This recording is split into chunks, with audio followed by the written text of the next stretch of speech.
afternoon, good evening, welcome back sa ating channel na It's a Trap. So ngayon, may nag-request kung pwede daw ngayon ipadala yung kanyang order na pinks, no? Sa Shopee na order niya. Sige, pagbigyan natin kasi nga may schedule lang na nandun siya sa area na yun. Kaya ang goal ma-receive niya during weekend yung kanyang package. So pwede niyo pong i-request yan sa akin, pero huwag agad kayo order, no? Pagka na-confirm na natin na po pwede, tsaka na kayo umorder, kasi para dumating sa time na prepared nyo. Kasi titingnan pa natin kung mga ilang araw yung possible na na ilalagi ng parcel, no, bago makarating sa inyo. At yung kanyang order nga ay yung etong dalawa. So, Setos and Cyclosecta. Dahil nga buy 2, take 1 tayo, ang previous na napili niya ay etong Aphrodite. So, ayan. At ang request niya ngayon sa akin, sir, pwede bang i-uproot nyo at ilagay na lang sa tissue? At sige, pagbibigyan natin para matry rin natin kung effective ba talaga yung gusto niyang pamamaraan, no? So sa tingin ko effective naman, kasi ang mga order ko na mga pinks ay galing sa ibang bansa. Ganun din yung ginawa nila, pero hindi tissue yung ginamit. Fiber siya na parang yung nilalagay sa unan, no? Yung cushion yung nilalagay sa unan na pampalalambot, no? So ayun yung ginagamit pag nabili sa ibang bansa. Tissue siguro po pwede rin, no? At yung yung mga galing sa malayo, yung nilalagay nila hindi moist, no? Talagang dry. So pero ako, ang gagawin ko ay imo-moist ko yung towel or yung tissue, kasi yun yung request sa atin. Pero alangan ako doon, pero sige, try natin. Ayun ang gusto ng ating buyer. Tapos may bumili rin na gusto niya potted. So ito na lang gagamitin ko na potted na planter, no? So tara, gawin na natin. So ayan, meron tayo ditong tissue, no? At ito yung paso na ipaglalagyan natin. I-approve na lang natin to at lalagyan natin ang tissue, no? So ang gusto niya ay medyo basa. So gawin natin yun. Since basang basa ito, pigaan natin syempre. Hindi pwedeng basang basa kasi baka matunaw lang. Saka malapit lang naman siya Kung ako sa kanya potted, okay na yan, mabubuhay na yan. Kung talagang sobrang layo, mas maganda yung ganitong technique.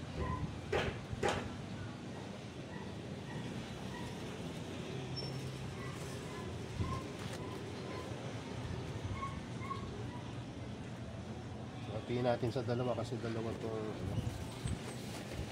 ilahin na natin itong Cyclosecta. Kung kita ba sa camera?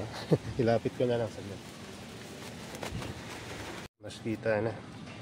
So ito, pangalawang beses ko pa lang ito itatry, no? At kung ako sa inyo, huwag nyo muna gayahin. Kasi di pa natin ganong katagal na titest tong ganitong way ng pagpapadala. So may medium yung talagang siguro hindi ko natatanggalin sa dito sa pagkakatanim. So pipicturean ko lang kasi meron na pala akong record. So ito na lang, dito na lang sa taas. Kasi gusto niya makita. Ayan. Hindi ko na tinanggal yung sa ugat kasi baka maputol pa. Established na to. Tinubuan na nga ng mga sphagnum. Tapos meron din siyang maliit na kita ba? May maliit rin na Cyclosecta sa gilid. So yan na natin, sayang rin kasi.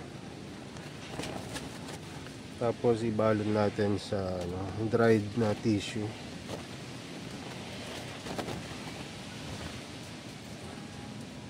So Parang magiging ano niya to, additional cushion. Although may cushion na to. Lagyan lang natin.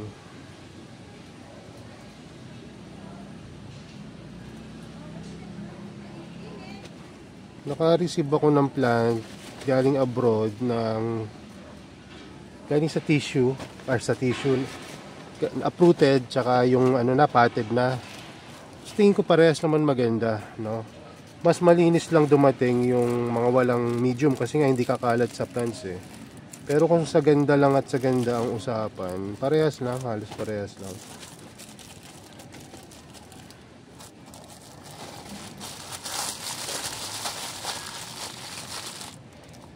Lagyan ko ng maraming plastic kasi para maging cushion nila sa ano. Maging cushion nila sa pot. Tapos ito namang susunod. Yung setos.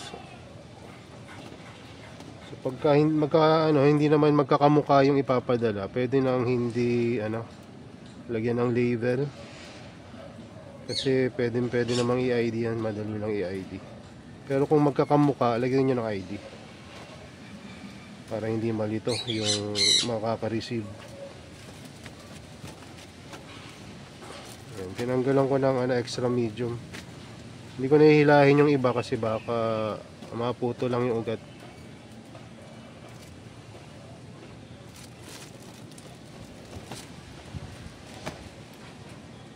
So, ayan. Ito yung isa, setos. Ayusin natin para maganda yung picture. Hihingi siya ng picture eh. Ayan. So, ang bilis na sold out tong setos natin. Pati nung Cyclosecta. Maraming interested kasi nga magandang kulay itong Cyclosecta eh. Saka setos. Saka pag lumaki, sulit talagang ganda. Maganda sa terrarium rin. Siguro mabili. Sa market, marami rin namang may ganito. Kung ko lang, iba kasi sold out rin sa kanila o kaya namamatay. So yan, ilagay na natin dito. Ayan.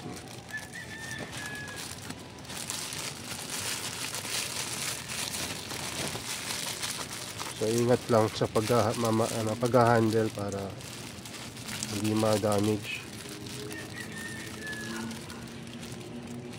So ayan, tapos ito, itatipan ko yan pagkababa. Tapos ito, ipapadala ko rin pala. Meron pa pala, sorry. Meron pa palang naiwan yung previous niya. Ayan.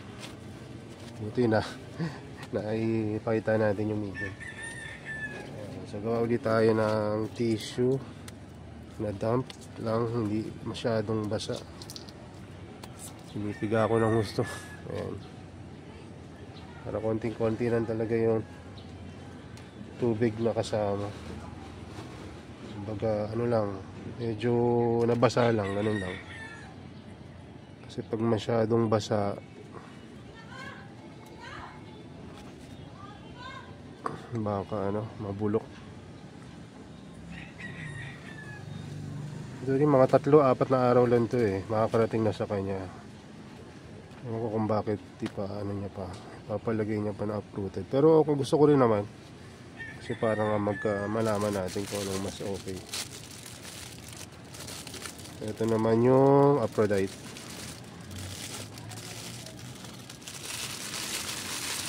Siguro putulan ko kasi masyado ng bark.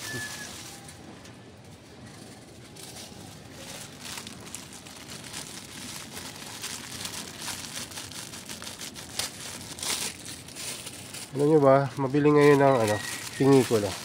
Kahit anong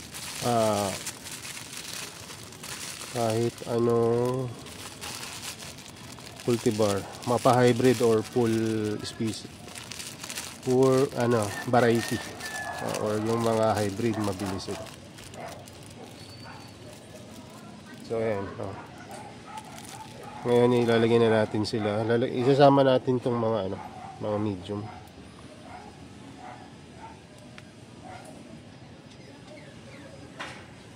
Maganda tong mga toppings na ginagamit ko ngayon eh.